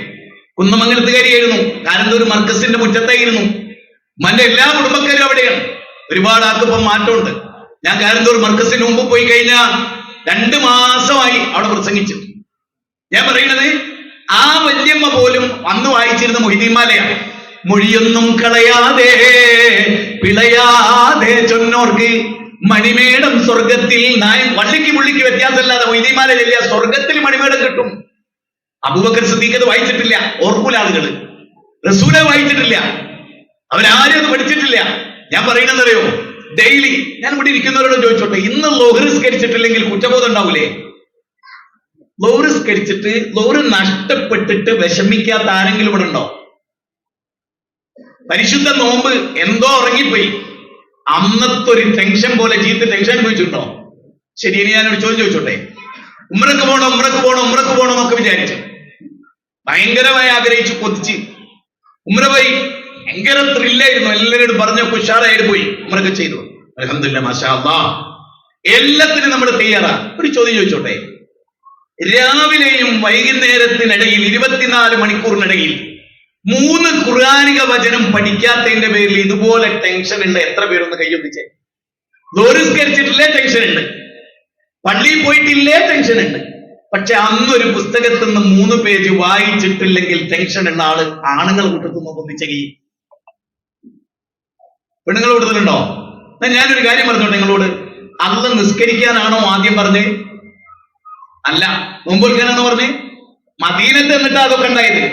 മക്കയില് ഫസ്റ്റ് പറഞ്ഞ ഇഖ്റ വായിക്കുന്നു, കൽപ്പനയാണ്, അമ്രാണ്. എത്ര പേർ നേർപ്പദം വായിക്കുന്നുണ്ട്? 45 മിനിറ്റ് കൊണ്ട് തീരുന്ന നേർപ്പദം അതിന്റെ ഫ്രണ്ടിലെ കടലാസ് പോലും പൊട്ടിയിട്ടില്ല, അഡ്രസ് കടലാസിൽ കുടുങ്ങി കിടക്കുക. എന്നിട്ട് എല്ലാ പള്ളിന്റെയും ഈ കോണിപ്പടി ഉണ്ടല്ലോ, ആ കോണിപ്പടിന്റെ ചോട്ടിൽ മൂപ്പര് അട്ടിക്ക് വിശ്രമിക്കും. കള്ളച്ചെങ്ങായി ഈയം തന്നെ എടുക്കാത്തതെന്ന് ചോദിച്ചിട്ട് ഓരോന്നും. ഇപ്പൊ വരി ചേർക്കുമുണ്ടല്ലോ, ചേർക്കുന്നവര് പറയണമെന്നറിയാം. ഞാൻ ജീവിതത്തിൽ വായിച്ചിട്ടുണ്ട്, എന്നാൽ 2 ആളെ ഞാൻ ചേർത്തിയിട്ടുണ്ട്. ഓന്റെ പേരടിക്ക് നോക്കുന്നു കൊടുക്കേണ്ട കൂട്ടുകാരെ. അല്ല പറയാണ് ഇക്ര വായിക്കുക. നമുക്ക് എന്താ പ്രശ്നം അറിയോ? ഞാൻ നിങ്ങളോട് ഉറപ്പിച്ചു പറയുന്നത്, അല്ല ഒരു കാര്യം പറഞ്ഞിട്ടുണ്ട്, വൈദാ തുലിയത് അലൈഹിം ആയാതുഹു സാദത്തുഹും. ഉച്ചത്തിച്ചില്ലാണ് ആളുകളെ പ്രസംഗം കേൾപ്പിച്ചു എന്നാ റസൂലിന്റെ മുഅ്ജിസത്തായിട്ട് പറയുന്നുണ്ട്. 1,00,000 ആളുകൾ എന്നൊക്കെ പറഞ്ഞാൽ എത്രയോ ദൂരെയായിരിക്കും. അപ്പൊ അള്ളാഹു ശബ്ദം ഒരുപാട് തന്നിട്ടുണ്ട്. മാഷാ അല്ലാഹ്. പിന്നെ വൈകുന്നേരം പരിപാടി ഉണ്ട്, കുറച്ചായിട്ട് പരിപാടി ഉള്ളതോടുള്ള ചെറിയ പ്രശ്നം. ഞാൻ ഇവിടെ ഇരുന്നപ്പോ ചിന്തിച്ചൊരു കാര്യം, ഒരു ദിവസത്തിലെ ഒരു 3.5 മണിക്കൂറാണ് നമ്മുടെ ടൈം. ഇവിടെ ഇന്നത്തെ പ്രോഗ്രാമിന്റെ ആകെ ടൈം 9:30, 10:30, 11:30, 12:30, 1 മണി, 3.5 മണിക്കൂർ. 24 മണിക്കൂറിലെ 3.5 മണിക്കൂർ തന്നെ ഇരിക്കാൻ നമുക്ക് ക്ഷമല്ല. സത്യത്തിൽ പറഞ്ഞാൽ ഞാനത് ആരെ പറ്റി പറയല്ലേ, എല്ലാവരുടെ അവസ്ഥ അതാണ്. നമുക്കൊരു 10 മിനിറ്റ് പ്രസംഗം ഉണ്ട് നേട്ടെ, 10 മിനിറ്റ് ഉണ്ടല്ലേ, 1 മിനിറ്റ് ആയിട്ട് എല്ലാം കിട്ടുകയാണെങ്കിൽ നമുക്ക് 1 മിനിറ്റ്. അത്രയും അക്ഷമരാണ് നമ്മൾ. ഒരു റെഡ് സിഗ്നൽ കണ്ടാൽ ഓർന്നടിച്ചുകൊണ്ടേ ഇരിക്കും. ആ പ്രാന്ത് കേരളക്കാരന് മാത്രമേ ഉള്ളൂ, ലോകത്ത് വേറെ ആർക്കില്ല. ഗൾഫ് പോയി ശീലിച്ചോനും ഇവിടെ വന്ന ഓനും അടിച്ചു എന്ന് പറഞ്ഞാൽ അത്രയും അൽ അജലത്തു മിന ശൈത്താൻ എന്നുള്ള പൈശാചികമാണ്. ഞാൻ പറഞ്ഞു വന്ന പോയിന്റ് എന്നറിയോ? അല്ലദീന യത്ലൂന കിതാബല്ലാഹ് വ അഖാമുസ്സലാ. 2 കാര്യം നോക്കൂ. കൃത്യമായി ഖുർആൻ പാരായണം ചെയ്യുകയും നമസ്കരിക്കുകയും ചെയ്യുന്നവർ. അവൻ നമസ്കരിക്കുന്നുണ്ടെങ്കിൽ അവന്റെ ഏറ്റവും വലിയ ക്വാളിറ്റി നിസ്കരിക്കുന്നതിന് മുമ്പ് ഖുർആൻ. എന്തുകൊണ്ടാണ് അല്ലദീന യത്ലൂന കിതാബല്ലാഹ്? നിസ്കാരല്ലേ ആദ്യം പറയുന്നത്, അപ്പോഴും പറയുന്നത് എന്താണ്? ഞാൻ പറയുന്നത് മനസ്സിലാവുണ്ടോ? അപ്പൊ ഡെയിലി രാവിലെ ഞാൻ ഒരു കാര്യം പറയാം. അള്ളാഹുവിന്റെ മഹത്തായ അനുഗ്രഹം കൊണ്ട് ഖുർആനിലെ എവിടെ ഓതിയാലും അത് ഇന്ന അധ്യായത്തിലാണ് എന്നൊരു ബോധം എനിക്കൊക്കെ ഉണ്ടായത്. ഞാൻ ഡെയിലി 3 ആയത്ത് പഠിക്കുന്നുണ്ട്. 3 ആയത്ത് ഡെയിലി. ഏത് ട്രെയിനിലായിക്കോട്ടെ, ഇപ്പൊ മൊബൈലൊക്കെ ഏത് ഖുർആനും, ഇംഗ്ലീഷിന്റെ എല്ലാ ഭാഷയുണ്ട്. അള്ളാന്റെ അടുത്ത് എന്തു പറയും? പഠിച്ചോനെ പഠിക്കാൻ. ഉദാഹരണത്തിന് നമ്മുടെ ഒരു ക്ലാസ് പോലും കയ്യിൽ മൊബൈൽ ഇല്ലാത്ത ആരും ഉണ്ടാവില്ല. ആ മൊബൈലിൽ ഞാനൊക്കെ നോക്കണം വരുമ്പോ എല്ലാ കാര്യവും. ഒരു 3 ആയത്ത്. ഇന്ന് 2025 പുതിയൊരു വർഷമാണ്. 6 കൊല്ലം കൊണ്ട് പ്രിയപ്പെട്ടവരെ ഖുർആൻ 3 ആയത്ത് ഡെയിലി പഠിച്ചാൽ കംപ്ലീറ്റ് തീരും. ഒന്നുകൂടെ കേട്ടോളി. ഇനി വരുന്ന 6 വർഷം അള്ളാഹു നമുക്ക് ആയുസിട്ടാൽ ഒരു ദിവസം 3 ഖുർആനിക വചനം പഠിക്കാൻ നമ്മൾ തയ്യാറായാൽ 6 വർഷം കൊണ്ട് ഖുർആൻ കംപ്ലീറ്റ് തീരും. അപ്പൊ നിങ്ങൾ ആലോചിച്ച് നോക്കി. ഇവിടെ ഞാനിവിടെ വന്ന് ഞാൻ സൽമാൻ ഫാരിസിനോട് പറഞ്ഞു, ഫാരിസി എന്നെ കണ്ട ആളാണ്. സൗദിയിലെ റിയാദിൽ വെച്ച് നിങ്ങൾക്ക് വേണ്ടി ഞങ്ങൾ ഫണ്ട് റൈസ് ചെയ്തിരുന്നു. ഞാൻ എന്റെ നാവ് ഉപയോഗിച്ചിരുന്നു. ഫാരിസിക്കറിയാം. ആ റിയാദിൽ നിങ്ങൾക്ക് വേണ്ടി മാത്രം വീൽ ചെയറിൽ പോയ ആളാ ഞാൻ. സൗദിയിൽ നിന്ന് കാല് കുഴഞ്ഞ അതേ മാസം പരിശുദ്ധ റമദാന്റെ അവസാന 10-ൽ. എന്തിനാണത്? ഞാൻ ഏതോ നാട്ടിൽ കിടക്കുന്ന ഒരാളാ. എന്തിനാണ് ഫ്ലൈറ്റിൽ ടിക്കറ്റ് എടുത്ത് അവിടെ പോയി ഒരാളോട് ഒരു പാരിതോഷികവും വാങ്ങിയിട്ടില്ല. ഒരാളോട് ഇന്ന് വരെ ഒന്നും. ഞാൻ ചോദിക്കും, ഇത്രയും വലിയൊരു കെട്ടിടം കണ്ടപ്പോൾ എനിക്ക് ഭയങ്കര സന്തോഷം. ഞാൻ ഇവിടെ വന്ന് കണ്ട ആളാ ഇതിന്റെ തുടക്കത്തിൽ, ബിഗിനിങ്ങിൽ. നമ്മുടെ വീട് ഈ രൂപത്തിൽ കിടക്കാൻ നിങ്ങൾ അനുവദിക്കോ? ഞാൻ ആത്മാർത്ഥമായി ചോദിക്കുകയാണ്. സമയത്തിന്റെ കുറവുകൊണ്ട് നമ്മുടെ മകളുടെ വീട് ഇങ്ങനെ കിടക്കുകയോ, അവൾക്ക് 4 മക്കളും ഉണ്ട്. ഒരു ചെറ്റക്കുടിയിൽ നമ്മുടെ മകള് ജീവിക്കുകയാണെങ്കിൽ നമ്മളെ 10 സെന്റ് വിറ്റിട്ട് മോക്കെ നമ്മൾ വീട് പൂർത്തിയാക്കി കൊടുക്കൂലേ? അതിനേക്കാൾ വലുതാണോ ബൈത്തുള്ള അള്ളാന്റെ വീട്? ഞാൻ ആത്മാർത്ഥ ഹൃദയത്തെ തട്ടി ചോദിക്കാനാണോ? നമ്മൾ എപ്പോഴെങ്കിലും 11 ലക്ഷത്തിന്റെ കാറ് ബുക്ക് ചെയ്യുമ്പോൾ 25,000 റുപ്യാണ് ഈ പള്ളിക്ക് നമ്മൾ കൊടുത്ത ആ വ്യക്തി. 11 ലക്ഷത്തിന്റെ കാറ് ബുക്ക് ചെയ്യുമ്പോൾ അള്ളാഹുവിന്റെ മാർഗത്തിൽ അയാൾ കൊടുത്ത 25,000. അയാൾ എന്ത് വിചാരിക്കണം? എനിക്ക് 7 ലക്ഷത്തിന്റെ കാറ് മതി, ബാക്കി ഞാൻ 5 ലക്ഷം പള്ളിക്ക് കൊടുക്കട്ടെ എന്ന് വിചാരിച്ചാൽ ഈ ഇരിക്കുന്ന ആളുകൾ വിചാരിച്ചാൽ നമ്മൾ വേറെ എവിടെ കൈ നീട്ടണോ? ഞാൻ ആത്മാർത്ഥമായി എല്ലാവരോടും ചോദിക്കണം. എനിക്കത് പറയാൻ എല്ലാ അർത്ഥത്തിലും അവകാശമുള്ളതുകൊണ്ടാണ് ചോദിക്കണം. ഞങ്ങളുടെ നാട്ടിലൊരു പ്രൊജക്ട് വന്നു. ജീവിതത്തിൽ ആദ്യമായിട്ട് ഞങ്ങൾക്ക് 23 സെന്റ് സ്ഥലം കിട്ടി. അതിൽ ആദ്യത്തെ 1 സെന്റ് എഴുന്നേറ്റ് ഞാൻ പ്രഖ്യാപിച്ചു. കഴിഞ്ഞിട്ടല്ല, ഖുർആനിൽ ഒരു വചനം ഓർത്തിട്ട്. ചില പ്രഖ്യാപനങ്ങൾ പരസ്യമാക്കണം, ആളുകൾക്ക് പ്രചോദനമാകാൻ. ഒരു വരുമാനമില്ലാത്തൊരു മനുഷ്യൻ ഇതാ പ്രഖ്യാപിച്ചിരിക്കുന്നു. അതുകൊണ്ട് അവിടെ വലിയ സംഖ്യ പിരിഞ്ഞു. ഞാൻ പറഞ്ഞു വരുന്നത്, ഈ ഇരിക്കുന്ന നമ്മളല്ല ഇതിങ്ങനെ നിന്നാ മതിയോ? 3 കോടി രൂപ കൊണ്ടെങ്കിലും നമുക്കിത് പൂർത്തീകരിക്കാൻ കഴിയുന്നതാണ് നമ്മൾ വിചാരിക്കുന്നത്. നിങ്ങൾ മനസ്സിലാക്കുകയാണ്, നിങ്ങൾ ചിന്തിക്കുകയാണ്, ഇതിന്റെ അപ്പുറത്തൊക്കെ സ്ഥലമുണ്ട്. അള്ളാഹു തൗഫീഖ് ചെയ്താൽ നമ്മളിലേക്ക് വന്നു ചേരണം. അതിനാദ്യം നമ്മളിത് പൂർത്തിയാക്കണ്ടേ? ഇവിടെ മദ്രസ വേണ്ടേ? കുട്ടികൾക്ക് കറുപ്പ് ഷമീർ മദീനയുടെ ക്ലാസ് ഞാൻ ശ്രദ്ധിക്കുകയായിരുന്നു.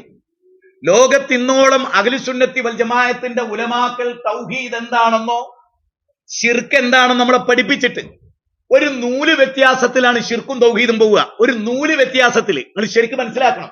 ഒരു പ്രത്യേക നൂല് വ്യത്യാസത്തിൽ വേർതിരിയുന്നതാണ് ശിർക്കും തൗഹീദും. ഈ രണ്ട് കാര്യങ്ങളും വേർതിരിച്ച് മനസ്സിലാക്കി ഹൃദയത്തിൽ തൗഹീദ് ഉൾക്കൊണ്ടൊരു ജനതയാണ് നമ്മൾ.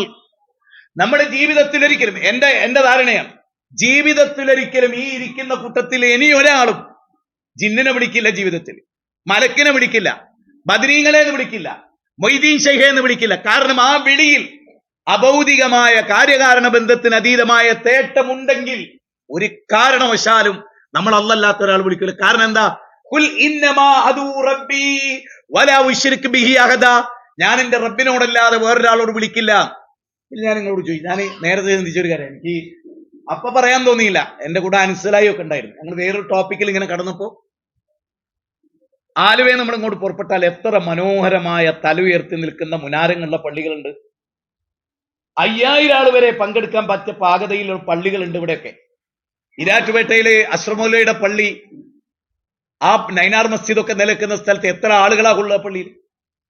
പക്ഷെ കറക്റ്റ് സുന്നത്തും തൗഹീദും അല്ലാഹനെ മാത്രമേ വിളിക്കൂ. സഹോദരിമാർക്ക് ആ പള്ളിയിൽ വരാം. യഖ്റഉൽ ഖുർആന വയുദക്കിറുന്നാസ്, ഖുർആൻ ഓതി അവർക്ക് ഉത്ബോധനം കൊടുക്കാം. അതാണ് ഖുത്ബ എന്ന് റസൂൽ. അപ്പോ ആണിനും പെണ്ണിനും പള്ളിയിൽ വരാനും നബി സല്ലല്ലാഹു അലൈഹി വസല്ലമ പഠിപ്പിച്ച പോലെ ഖുത്ബ കേൾക്കാനും. ഞാൻ എന്റെ ഒരു ജീവിതത്തിലെ ഒരുപാട് സ്ഥലത്ത് ഖുത്ബ വൈറ്റിലൊക്കെ പറയുന്ന കാലത്ത് ഓരോ അനുനിമിഷ ആളുകൾ മാറുന്നത് നമുക്ക് കാണാം. ഞാൻ പറയാണ്, ഈ പെരുമ്പാവൂർ എന്ന് പറഞ്ഞാൽ ഒരുപക്ഷെ എങ്ങനെയാണ് അതിനെ വർണ്ണിക്കേണ്ടതെന്നൊന്നും എനിക്കറിയില്ല. ഏതെല്ലാം ടൈപ്പ് ആളുകളെ ഒരു രാവിലെ എന്നിരുന്നോ 5000-ത്തിലധികം ബംഗാളികൾ ഇവിടെ ഉണ്ടാവും. അതിലൊരു 90% മുസ്ലിങ്ങളാണെന്നാണ് എനിക്ക് തോന്നുന്നത്. എന്റെ റീഡിംഗാണ് ഞാൻ പറയുന്നത്, തെറ്റായിരിക്കാം. ഈ ആളുകൾക്ക് ദീന് കൊടുക്കാൻ നമുക്കിവിടെ ഇരുത്തിക്കൊണ്ട് കൊടുക്കാൻ പറ്റും. ഇതൊക്കെ പൂർത്തിയായാൽ QHLS-ന്, സ്കൂൾ ഓഫ് ഖുർആനിന്, അതുപോലെ ജീവകാരുണ്യ പ്രവർത്തനത്തിന്, ദഅവാ സെന്ററിന്, നമ്മുടെ മീറ്റിങ്ങിന്, ഒരു കോൺഫറൻസ് ഹാള്, നമ്മുടെ മസ്ജിദ്, എന്തെല്ലാം സംവിധാനം, പാവപ്പെട്ടവരുടെ സംരക്ഷണം, വീട് നിർമ്മാണം, രോഗികൾക്കുള്ള മരുന്ന് വിതരണം, ഇങ്ങനെ തുടങ്ങി ബഹുമുഖങ്ങളായ മാനവികമായ പ്രവർത്തനങ്ങൾ ചെയ്യാൻ നമ്മൾ ആരെങ്കിലും, ഞാൻ ചോദിക്കാൻ, ഞാൻ എന്റെ 2 മക്കളെ കല്യാണം കഴിച്ചു കൊടുത്തു, പിരിവെടുത്തിട്ടല്ല. ലക്ഷക്കണക്കിന് ഉറുപ്പ്യ വേണ്ടേ? 2 പെൺകുട്ടികളെ പറഞ്ഞേക്കാൻ വേണം. അതൊക്കെ നമ്മൾ ചെയ്യുന്നു. വീടുണ്ടാക്കിയില്ലേ? ഉണ്ട്. കുട്ടികൾക്കൊക്കെ സൗകര്യമുള്ള വീടുണ്ടാക്കിയ ഒരാളാണ് ഞാനൊക്കെ. പക്ഷേ അള്ളാഹുവിന്റെ മാർഗത്തിൽ എന്ത് കൊടുത്തു? അത് വലിയൊരു പരിശോധനയാണ്. അബൂബക്കർ സിദ്ദീഖും ഉമർ ബിൻ ഖത്താബ് റളിയല്ലാഹു അൻഹു മത്സരിക്കുകയാണ്. ഉമർ ബിൻ ഖത്താബ് റളിയല്ലാഹുവിന്റെ ഹൃദയത്തിൽ ഒരു കാര്യം കടന്നുകൂടി, അബൂബക്കർ സിദ്ദീഖിനെ തോൽപ്പിക്കണം, ആഖിറത്തിൽ അബൂബക്കർ സിദ്ദീഖിന്റെ മേലെ കിടക്കണം. അപ്പൊ അള്ളാഹിന്റെ മുമ്പിൽ സ്വത്ത് കൊണ്ടുപോയി വെച്ചു, റസൂലിന്റെ മുമ്പിൽ കൊണ്ടുപോയി വെച്ചു. റസൂൽ സല്ലല്ലാഹു അലൈഹി വസല്ലം ചോദിച്ചു, ഉമറേ എന്താ കൊണ്ടുവന്നത്?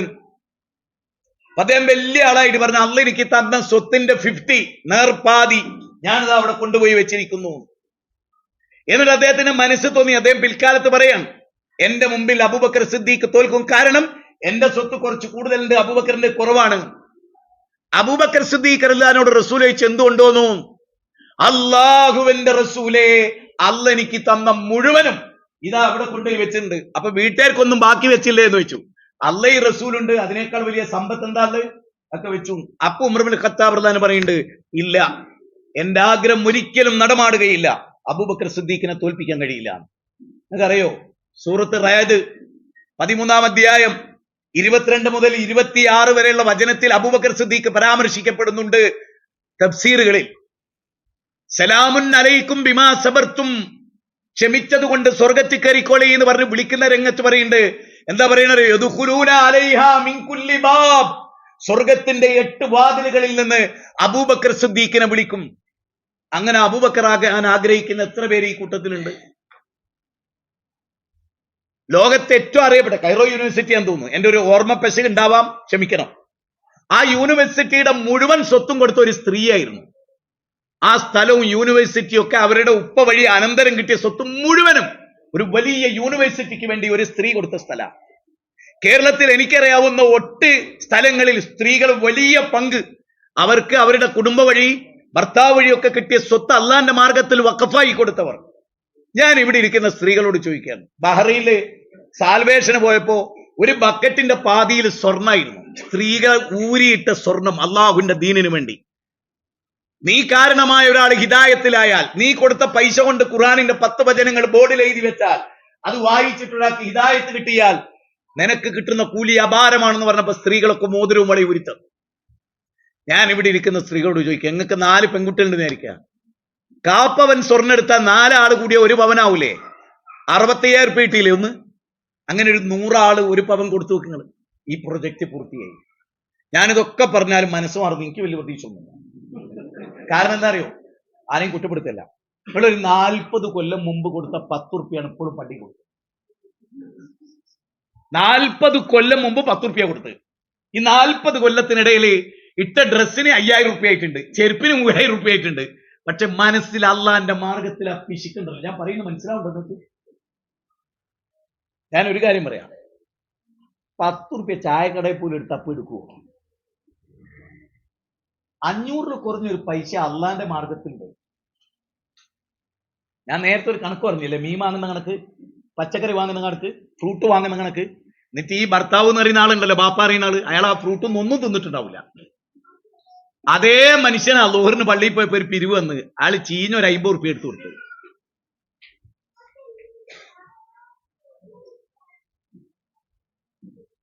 ഇവിടെ ഇരിക്കുന്ന ഓരോരുത്തർക്കും കണക്ഷൻ ഉള്ള ആളുകളെയും അവരുടെ ധനത്തെയും, നമ്മുടെ മക്കള് ഗൾഫിലുള്ളൊക്കെ ഒന്ന് ആലോചിച്ച് നോക്കിയേ. മോനെ, നിന്റെ ഈ ഒരു മാസത്തെ ശമ്പളം ഇൻഷാ അള്ളാ പെരുമ്പാവൂർ പ്രൊജക്ടിനാന്ന് പറയാൻ ധൈര്യമുള്ള എത്ര വാപ്പാര് ഇവിടെ ഉണ്ട്? ഭർത്താവിനെ വിളിച്ചിട്ട്, ഇക്കാക ഈ ഒരു മാസം ഞാൻ എന്റെ ചെറിയൊരു വളം ഇട്ടിട്ട് എന്റെ വീട്ടിൽ ചെലവ് നടത്തിക്കോളാ, നിങ്ങൾ 50,000 ശമ്പളം നിങ്ങൾ ഇതിന് കൊടുക്കണം എന്ന് പറയാൻ കരുത്തുള്ള എത്ര പെണ്ണുങ്ങളുണ്ട് അവിടെ? നിങ്ങൾ ഞങ്ങളെ വളം ഊരാൻ വന്നാണെന്നായിരിക്കും ചിലപ്പോ നിങ്ങൾ ചോദിക്കുക. നാളെ ചിലപ്പോ മൈലിയാമാർ ഇത് ക്ലിപ്പാക്കിയിടുകയും ചെയ്യും. എനിക്ക് അതിലൊരു വിരോധവും ഇല്ല. ഞാൻ അങ്ങേയറ്റം അള്ളാന്റെ ദീനിന് വേണ്ടി എന്താ ആക്ഷേപം കേൾക്കാനും തയ്യാറാ. ഞാൻ ഇപ്പൊ 2 ആഴ്ചയിൽ കേൾക്കുന്നുണ്ട്. പക്ഷെ നിങ്ങളോട് ഞാൻ പറയാം, ഇത് അള്ള തന്നൊരു ഗിഫ്റ്റാണ്. ഞാൻ നേരത്തെ ഫസ്റ്റിൽ 1 ഗ്ലാസ് വെള്ളത്തെ കുറിച്ച് പറഞ്ഞില്ലേ? 1 ഗ്ലാസ് വെള്ളത്തെ കുറിച്ച് അള്ള ചോദിക്കുമെങ്കിൽ ഈ പ്രോപ്പർട്ടിയെ കുറിച്ച് അള്ള ചോദിക്കാണ്ട് പോ. ഇവിടെ ഞാനിങ്ങനെ വന്നപ്പോ എന്റെ മനസ്സിൽ ഉണ്ടായ ഒരു ആഗ്രഹം ഞാൻ വെളിച്ചത്ത് പറയാം. ഞാൻ ഇവരോട് പറഞ്ഞു, ഒരു കരുത്തുറ്റ ഖത്തീബാണ് നിങ്ങൾ ആദ്യം കണ്ടെത്തേണ്ടത്. ഞാൻ എത്ര കോടിന്റെ പള്ളി ഉണ്ടാക്കിയാലും അവിടെ നല്ലൊരു ഖത്തീബിലെ വിജയിക്കൊന്നുമില്ല.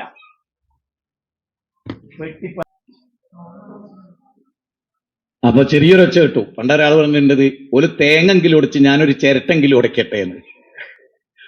ഇത് മതി, നിങ്ങൾ കേൾക്കണ്ടല്ലോ. അപ്പൊ ഞാൻ പറഞ്ഞു വന്നത്, സ്വന്തം ജീവിതത്തിൽ അള്ളാന്റെ മാർഗം. നിങ്ങൾ നോക്കൂ, മദീനത്തെ പള്ളിയിൽ പോയവരൊക്കെ ഒന്ന് കൈവന്തിച്ചേ.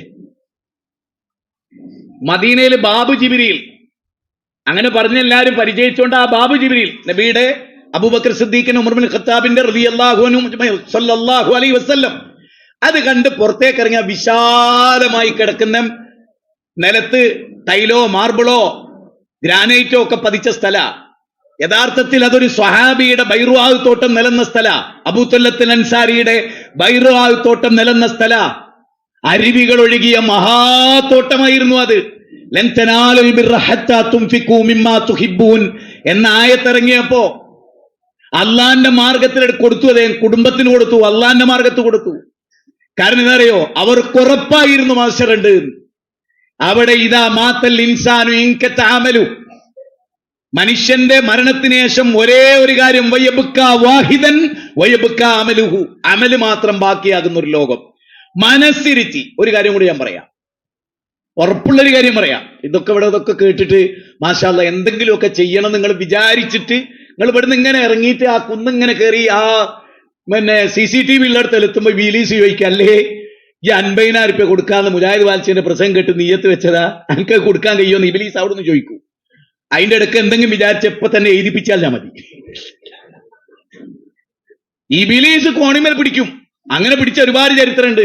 അലി ഇബ്നു അബീ താലിബ് ഒരു യുദ്ധത്തിന് പോകാൻ ഒരുങ്ങിയിട്ട് പെട്ടെന്ന് ഒരൊറ്റ ഇരുത്തം. അലി റളിയല്ലാഹുവിന്റെ മനസ്സിൽ തോന്നുന്നത് എന്താ പറയുക, ഞാനഥവാ അന്ന് യുദ്ധത്തിൽ പോയി കൊല്ലപ്പെട്ടാലോ? അങ്ങനെ ഒരു പൈശാചിക ചിന്ത സ്വന്തം ജീവിതത്തിൽ അപ്പുണ്ടാവുക.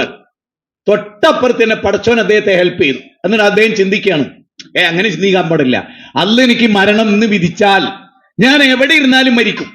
ഇനി അള്ളാഹു സുബ്ഹാനഹു വ തആല എനിക്ക് മരണം വിധിച്ചിട്ടില്ലെങ്കിൽ ഇന്ന് എത്ര യുദ്ധത്തിൽ പോയാലും ഞാൻ മരിക്കൂല. അങ്ങനെ അദ്ദേഹം പോയി. കുല്ലൻ യുസീബന ഇല്ലാ മാ കതബല്ലാഹു ലനാ ഹുവ മൗലാന. എല്ലാം അല്ലാഹ് തീരുമാനിച്ചാണ്.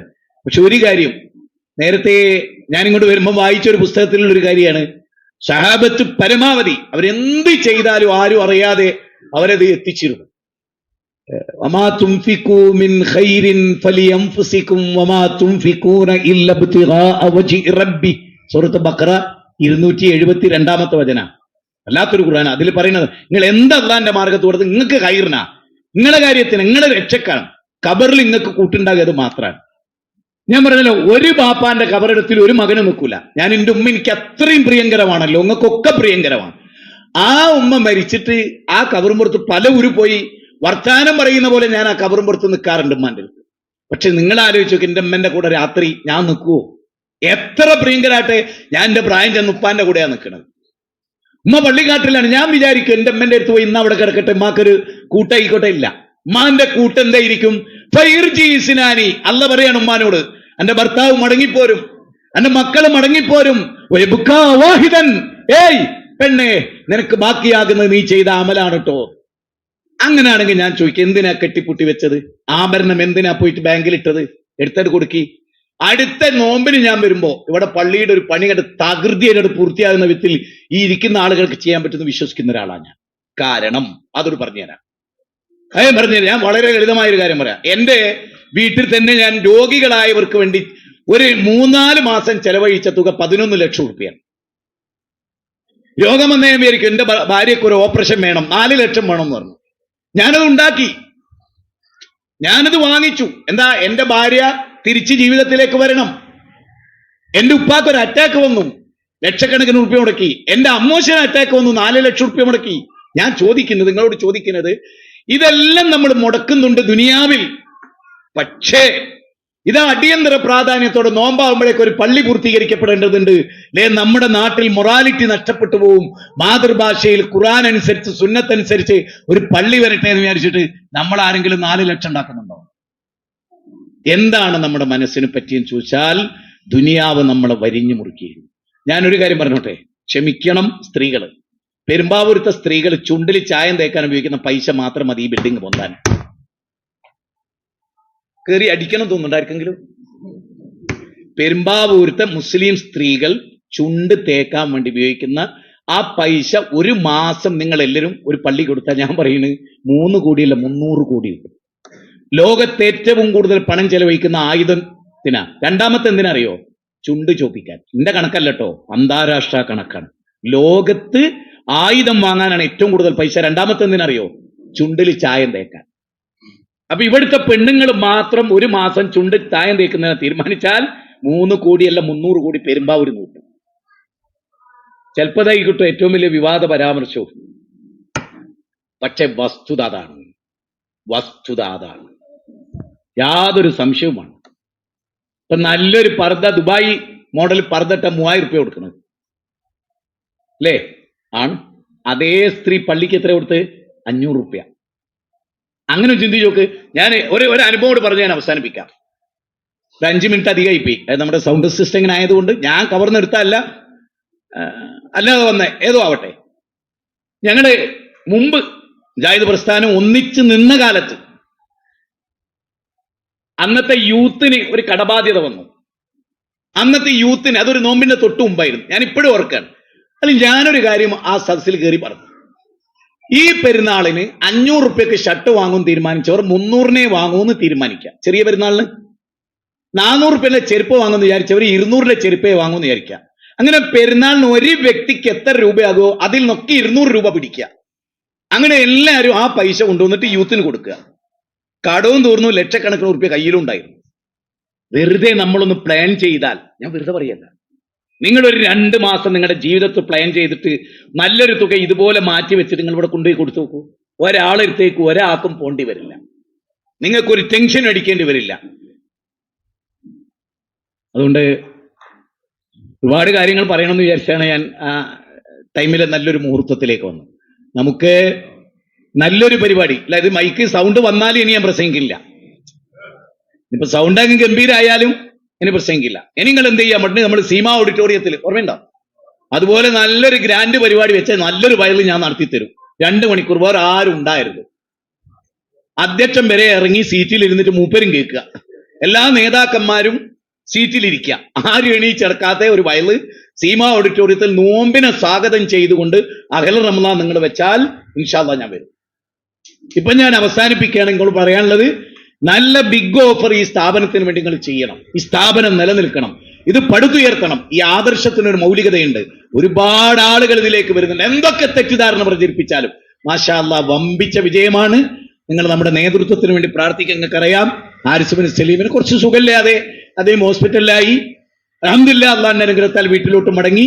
എന്നാലും വളരെയേറെ ശ്രദ്ധിക്കേണ്ടതുണ്ട്. ഒരുപാട് ആളുകൾ രോഗികളുണ്ട്, അവർക്കൊക്കെ വേണ്ടി നമ്മൾ പ്രാർത്ഥിക്കണം. നേരത്തെ അനസ്വലായി പറഞ്ഞ പോലെ ഫലസ്തീനികളെ ഒരിക്കലും മറക്കരുത്. നമ്മുടെ കടബാധ്യതകൾ അള്ളാഹിനോട് പറയണം. അതോടൊപ്പം ജീവിതത്തിൽ ഒരു നല്ല സാമ്പത്തിക ക്രമീകരണം വരുത്തിയാൽ അള്ളാഹിന്റെ മാർഗത്തിൽ നമുക്ക് പലതും ചെയ്യാൻ കഴിയും. ജീവിതത്തിൽ ഒരു പ്ലാൻ ഉണ്ടാവുക എന്നുള്ളതാണ്. ആ പ്ലാനൊക്കെ വിശദീകരിക്കണം എന്ന് എനിക്ക് ഉണ്ടായിരുന്നു. അത് ഇൻഷാ അല്ലാഹ് പിന്നീട് പറയും. എങ്ങനെയാണ് പൈസ അള്ളാഹിന്റെ മാർഗത്തിൽ ചെലവഴിക്കാൻ മനസ്സെങ്ങനെയാണ് പാകപ്പെടുത്തേണ്ടത് എന്നുള്ള ഒരു പുതിയ ഒരു രൂപം ഞാൻ ഉണ്ടാക്കി വെച്ചിരുന്നു. ഇൻഷാ അല്ലാഹ് ഏത് ഇറക്കാത്തവന്റെ കൽബിന്നും പൈസ ഇറങ്ങും. അത് ഞാൻ മനസ്സിലാക്കി കൊടുക്കും. മനസ്സിലാത്തതിന്റെ ഒരു പ്രശ്നമുണ്ട്, മനസ്സിലാക്കി കൊടുക്കാൻ പറ്റാത്തതിന്റെ ഒരു പ്രശ്നമുണ്ട്. അത് മനസ്സിലായാൽ അത് കിട്ടും. അള്ളാഹു അനുഗ്രഹിക്കട്ടെ. നിങ്ങളെല്ലാവരും പ്രാർത്ഥിക്കുക. ഇൻഷാ അല്ലാഹ് ഇത് വലിയൊരു പ്രൊജക്റ്റായി വന്നാൽ നിങ്ങൾക്കൊരു വിരോധമില്ലെങ്കിൽ ആദ്യത്തെ കുറച്ച് കുത്തുബകൾ ഞാൻ ഇവിടെ നിന്ന് നടത്തി തരും. ഇത് പൂർത്തിയായാൽ ആദ്യത്തെ കുറച്ച് കുത്തുബകൾ ഞാൻ ഇവിടെ താമസിച്ച് ഇവിടെ നിന്ന് ഇവിടെ പ്രവർത്തിച്ച് ഞാൻ നിങ്ങൾക്ക് വേണ്ടി വർക്ക് ചെയ്യും. പിന്നെ ഒരൊറ്റ പീഡിയയിൽ ഒരുത്തം വെറുതെ തിരിക്കില്ല ഇൻഷാ അല്ലാഹ് ബീദിനില്ല. അള്ളാഹു ഹൈറാക്കട്ടെ. ഞാൻ എന്റെ വാക്കുകളോട് ഉപസംഹരിക്കുന്നു. മാലയും ചെയിനും ഒക്കെ ഇപ്പൊ തന്നെ ഊരിയാൻ കൊടുത്തേക്ക്, പിന്നെയും കിട്ടും. അത് പിന്നെയും വല്ലാഹി നിങ്ങൾ കൊടുത്തോ കിണറിലെ വെള്ളം കോരുന്ന മാതിരിയാണ്. ആ ബക്കറ്റ് വെള്ളം പിറ്റേന്ന് കിണറിൽ നിങ്ങൾ മോട്ടർ അടിച്ചാൽ കിണർ തീരെ വെള്ളമല്ല. നാളെ രാവിലെ ചെല്ലുമ്പോ ഇന്നലെ ഉണ്ടായിരുന്ന അതേ ലെവലിൽ വെള്ളല്ലേ, അതുപോലെയാണ്. ഇന്നൊരു ചെയിൻ കൊടുത്തോ 1.5 പവൻ ചെയിന് മറ്റന്നാൾ കിട്ടും. അല്ലേ പറയുന്നത്, ഞാനല്ലോ. കൊടുത്തു നോക്ക്, ശീലിച്ചു നോക്ക്, അള്ളാഹു വിജയിപ്പിക്കും. അപ്പൊ ഇവിടെ ഇരിക്കുന്ന എല്ലാ സ്ത്രീകളും ഓരോ കയ്യിൽ എന്തുണ്ടേ തരൂട്ടോ, വാങ്ങിച്ചോളി. അള്ളാഹു ഖൈർ നൽകട്ടെ, അള്ളാഹു പുണ്യം നൽകട്ടെ, അള്ളാഹു കൂലി നൽകട്ടെ, അള്ളാഹു നല്ലൊരു മനസ്സ് തരട്ടെ, അള്ളാഹു ഇഖ്ലാസ് തരട്ടെ. കണ്ണിമ വെട്ടി തുറക്കുന്നതിന് മുമ്പ് സുലൈമാൻ നബിയുടെ മുമ്പിൽ ബൽക്കീസിന്റെ സിംഹാസനം പ്രത്യക്ഷപ്പെട്ട പോലെ ഈ പള്ളിയുടെ പണി പൂർത്തിയാകട്ടെ. അള്ളാഹു ഇതിന് തൗഫീഖ് ചെയ്യട്ടെ. റബ്ബനാ തഖബ്ബൽ മിന്നാ ഇന്നക അൻത സമീഉൽ അലീം വതുബ് അലൈനാ ഇന്നക അൻത തവ്വാബുർ റഹീം.